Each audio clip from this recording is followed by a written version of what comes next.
1362 से पहले इस देश में जिन लोगों ने आपको कहा कि आपको बैठने की तमीज नहीं है, कपड़े पहनने की तमीज नहीं है, ये वो लोग थे जिनको स्नान करने का भी सलीका नहीं था, किस प्रकार से मूत्र त्याग किया जाए ये भी इनको नहीं पता था। उन्होंने आपके भाग्य का निर्णय किया और आपको बताया कि आप क्या हैं। इस पूरे विश्व में ये भारतवर्ष के साथ दुर्घटना हुई।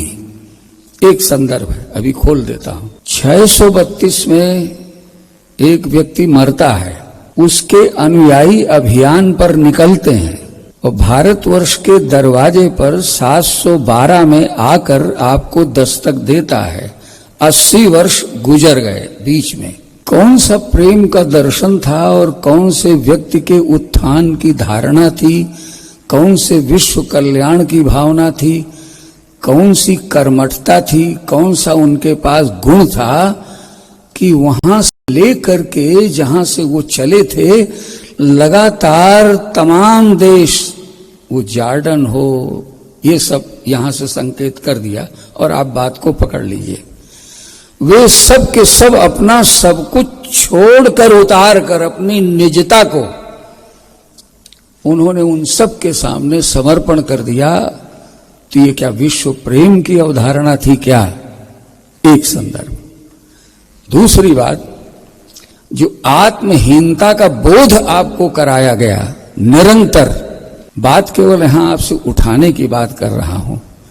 ये जो आत्महीनता हमको स्वयमेव ही लगने लगा कि हम निकृष्ट हैं, हम कुछ नहीं जानते, हमारे पास कुछ नहीं, हमारा कौशल नहीं है, कुछ नहीं। अरे 5 वर्ष का बालक है वो नचिकेता, 5 वर्ष का।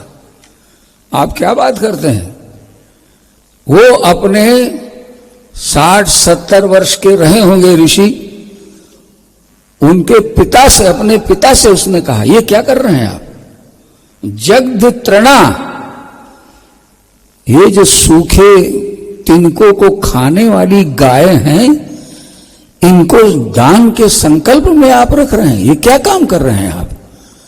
आप प्रतिभा की बात उठा रहे हैं।